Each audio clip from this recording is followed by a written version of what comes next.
وہ تو قانون کا معاملہ ہے نا. آئیں گے تو جیل جائیں گے. اور وہ یہ ان کی ہمت نہیں ہے ان کی. یہ کل وہ جو انتقال ہوا بلوچ لیڈر کا حاصل بزنجو جیل میں رہے, ان کے والد 15 برس جیل میں رہے. کمیونسٹ تھے وہ, لیکن اپنے نظریات کے بڑے پکے تھے. آپ یہ کہہ رہے ہیں کہ نوابزادہ نصر اللہ خان کی ایک عمر جیل میں کٹ گئی, مولانا مودودی کی, میاں طفیل احمد کی, ایر ماشاء اللہ خان ضیاء الحق کے دور میں 5 سال نظر بند رہے. شورش کشمیری نے کوئی 15 برس جیل کاٹی. تو یہ تو ہیں امیر زادے ہیں, یہ دنیا میں یہ پکنک بنانے کے لیے تشریف لائے ہیں. آپ کہہ رہے ہیں, یاسمین صاحبہ کہتی ہیں یہ جیل رہیں گے. آپ کہتے ہیں یہ قانون کا معاملہ. قانون کا تو یہ بھی معاملہ تھا کہ مریم کو نیب نے طلب کیا, یہ بھی تو قانون کا معاملہ تھا. قانون کے ساتھ کیا ہوا؟ نواز شریف صاحب آتے تو کیا ہوگا؟ جو بھی ہوا نہ, کچھ بھی نہیں ہوگا. وہ تو مریم نواز کا یہ ہوا کہ یہ نیب والوں کو کیا پتا ایڈمنسٹریشن کیا ہوتی, کسی سے پوچھتے. دیکھیں نا, جج ہیں, بطور جج کے ان کا رول فرض کر لیجئے بہت ہی اچھا ہے, ٹھیک ہے, لیکن یہ ہے کہ وہ وہاں کس طرح کے لوگ بھرتی ہوئے ہیں, پھر ان کی پینیٹریشن بھی ہے. 1 ہفتہ پہلے نوٹس دینے کی کیا ضرورت تھی کہ وہ تیاری کریں؟ 2 دن پہلے نوٹس دیتے. پھر یہ وہ ہجوم وہاں کیوں پہنچ رہے تھے, ان کو وہیں روک دیتے, اور دوسری دفعہ بلانا تھا تو پھر یہی کرتے. 1 دن کے نوٹس پہ بلاتے, 2 دن کے نوٹس پہ بلاتے. ان کو تو انہوں نے موقع دیا 3 دن پہلے. اب میں نے کنفرم کیا 3 دن پہلے اطلاعات موجود تھیں, وہیں روک دیتے نا رائیونٹ روڈ پہ. اور گجرانوالہ کے آنے کو انٹیلیجنس کیا کرتی ہے, اسپیشل برانچ کیا کرتی ہے, ان کو معلوم تھا, اخبار نویسوں کو معلوم تھا, ہمارے چینل سے 24 گھنٹے پہلے تو ہمارے چینل سے چل رہا ہے. اچھا چلے, جو بھی یہ بری خبروں کو چھوڑے, اچھی خبر یہ ہے کہ ہمارے ملک کا جو وزیر اعظم ہے عمران خان صاحب مین آف دی ایئر قرار پائے. ہارون صاحب میرے لیے اس سے زیادہ اچھی خوشخبری نہیں ہے. اچھی خبر ہے, ٹھیک ہے. بہرحال پاکستان کی وجہ سے ہے نا, اس سے پاکستان کی توقیر بڑھتی ہے. سیاست اپنی جگہ وہ سیاست. دوسری بات یہ ہے کہ اس سے بھی اچھی خبر کیا, چین کے صدر نے, صدر عارف الوی کو خط لکھا ہے. یی پنگ شی, چینیوں کے نام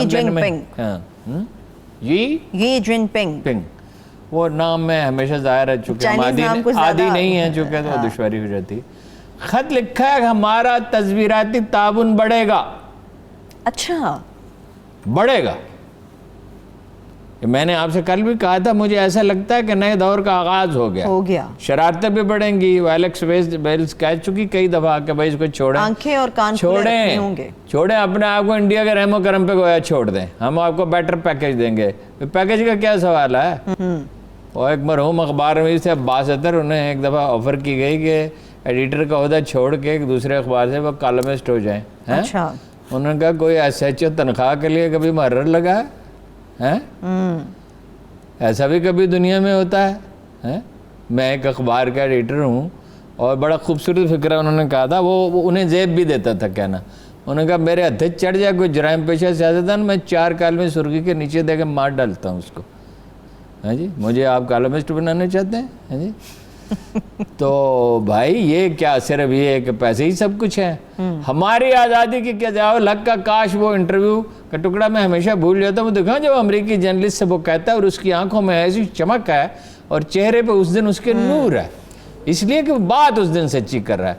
کہ انہوں نے کہا کہ 20 کمپنیاں پاکستان کے ایٹمی پروگرام انویسٹمنٹ کے لیے تیار ہوں گی, امریکی کمپنیاں, اگر صرف بجلی پیدا کرنی ہے. ہمارا موقف سرکاری طور پہ تو یہی تھا اور یہی ہونا چاہیے تھا. تو اس نے کہا آزادی کی کوئی قیمت نہیں ہوتی, اور اس وقت ایسی اس کے لہجے میں چمک تھی, اس لیے امریکیوں نے اسے مار ڈالا جیسے لیاقت علی خان کو مار ڈالا تھا. لیکن ابھی اور میرا خیال ہے بے نظیر کو بھی انہیں نے مار ڈالا. اگر یہ طالبان, پاکستانی طالبان نے مارا, وہاں کے پیچھے امریکہ کا ہاتھ ہو. معذرت ہارون صاحب, لوگ جو غلط خبریں یا غلط باتیں کرتے ہیں ان سے اوائڈ کریں, اس سے اٹینشنز ڈائیورٹ ہو جاتی ہیں. اور جو فسادی ہیں, دیکھیں علماء کو تو پوری آزادی ہونی چاہیے بات کرنے کی. یعنی اہل بیت کا اگر ذکر نہیں ہوگا تو ہوگا کس کا؟ اگر حسین کا ذکر نہیں ہوگا تو ہوگا کس کا؟ تو جناب عمر فاروق اعظم کا ذکر کیا گیا, بڑا اچھا ہوا.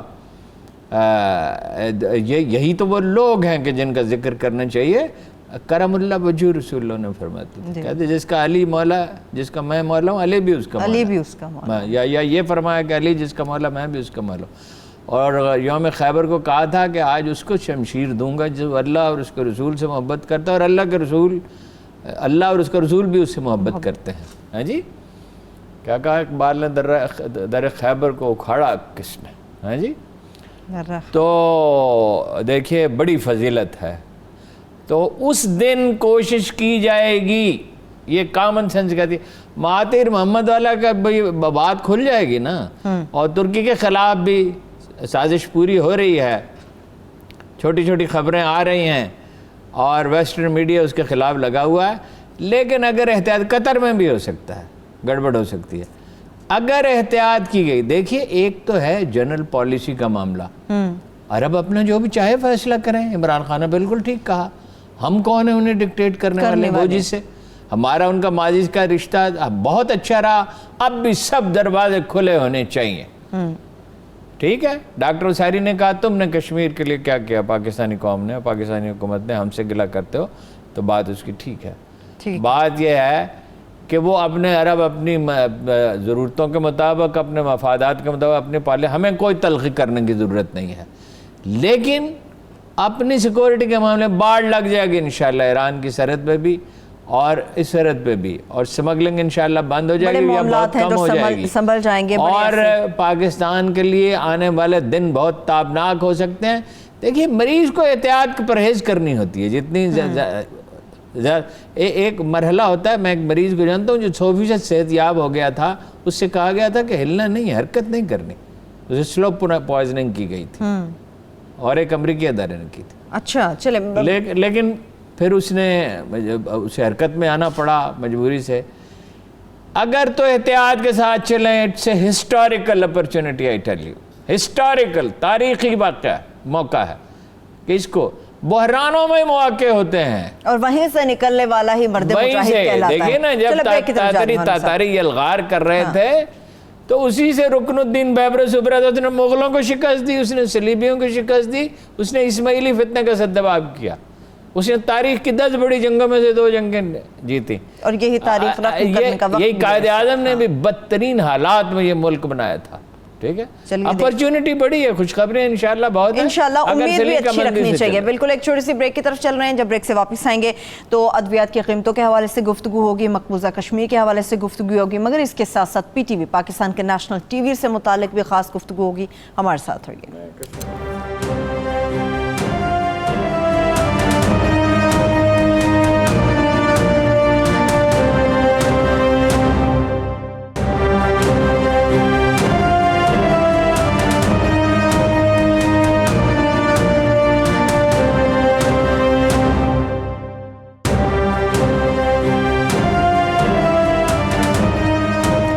Welcome back. بین الاقوامی سیاست کی طرف جائیں گے ہارون صاحب، مگر یہ جس نے روٹی کے بعد دوائی کھانی ہے، گولی کھانی ہے، اور زندگی کا پہیہ اس کا آگے چلنا ہے، سانس اس کو آنی ہے، جب اس کو دوائیں اتنی مہنگی ملنی، روٹی کھائے گا یا دوائی کھائے گا؟ وہ اس ملک کی جو پولیٹیکل لیڈرشپ ہے نا، وہ ایک عذاب ہے. بعض جو ہیں ان کا جو چوری کرنے کے سے باز نہیں آ سکتے، اور بعض سمجھتے نہیں ہیں چیزوں کو. آپ دیکھ رہے ہیں کہ اسرائیل کو تسلیم کرنے کے معاملے پہ زرداری صاحب نے اور نواز شریف صاحب نے اور بہت سے اور لیڈروں نے کیسی چپ ساتھ دی ہے. جی، حالانکہ بہت زیادہ دباؤ، حکومت کی تو مجبوریاں ہوتی ہیں، وہ زیادہ دباؤ. ہو سکتا ہے ان کی مجبوری ہو ہارون صاحب کوئی. نہیں، حکومت تو بعض اوقات اس طرح وہ الفاظ استعمال نہیں، وہ لہجہ نہیں استعمال کر سکتی. اپوزیشن کر سکتی ہے، ایک طوفان قوم کو زندہ کر دیتا ہے. دس واز دی اپرچونٹی کہ اپنے پاؤں پہ کھڑے ہو، پورا ٹیکس دو، رضاکارانہ کام کرو، اپنے کام میں زیادہ محنت کرو، پوری یکسوئی کے ساتھ کام کرو. ہر پاکستانی تھوڑا سا زیادہ کنٹریبیوٹ کرے تو کہاں سے کہاں معاملہ پہنچ جائے. کیسے چپ ہیں؟ دیکھیے دواؤں کا معاملہ یہ ہے کہ عجیب ہی واقعہ ہوا، ایسا میں نے دیکھا ہی نہیں اپنی 52 سال کے جرنلزم کے میں نے گزارے ہیں. سپریم کورٹ کا حکم موجود ہے کہ جو لوگ ڈیپوٹیشن پہ آئے ہوئے ہیں، دوسرے محکموں سے آئے ہوئے ہیں، وہ اپنے اپنے محکموں میں جائیں. ہوتا یہ ہے کہ کسی کمزور محکمے میں جہاں اختیارات نہیں ہے، کچھ جوسی محکمے ہوتے ہیں، ان کو کہتے ہیں رفتار محکمے. تو وہ وہاں چلے جاتے ہیں اور پھر وہاں آسانی سے ترقیاں بھی حاصل کر لیتے ہیں. ذرا سفارش سے جو آدمی جائے گا تو پھر سفارش سے ڈیپوٹیشن کا تو ہارون صاحب کچھ سال کا سپریم کرائیٹیریا کورٹ ہوتا ہے. نے کہا تھا کہ یہ آپ نے جائیں اور جو ترقیاں لی ہیں وہ واپس کی جائیں. آج سینٹ کی قائمہ کمیٹی نے عجیب فیصلہ کیا کہ وہ 26 ڈاکٹر جو ڈرگ میں ہیں, یہ ڈرگ ریگولیٹری اتھارٹی میں, جس کے بارے میں یہ کہا جاتا ہے کہ ایک اڈا بن گیا ہے وہ جرائم کا, تو وہ اس کو روک دیا سینٹ کی. اس اختیار تو ہے, یعنی ہم یہ نہیں کہہ سکتے کہ سینٹ نے, لیکن بھئی عدالت سپریم کورٹ کا فیصلہ موجود ہے, آپ اس پہ غور ہی نہیں فرما رہے. سپریم کورٹ نے آخر جو فیصلہ کیا تو سارے عوامل کو ملحوظ رکھ کے کیا, ورنہ سپریم کورٹ یہ کوئی سیاسی معاملہ تو نہیں تھا, اس میں نہ کوئی ایسا جج تھا جس کے بارے میں کہا جا سکے کہ اس نے کسی کے ساتھ رو رعایت کا معاملہ کیا ہوگا. اچھا, اب وہاں ایک مافیا بیٹھے. مافیا کیسے بنتی ہے اور کیسے ختم ہوتی ہے؟ مافیا ایک جرائم پیشہ لوگ اکٹھے ہوتے ہیں, پتھر دل ہوتے ہیں, وہ ایک گروہ بنا لیتے ہیں, وہ جرم کا تہیہ کر لیتے ہیں. بھائی ایک صاحب ہیں, ایک ستارہ ہے, نام مت پوچھیے گا, بس ستارے سے لوگ سب کی سمجھ میں آ جائے گا.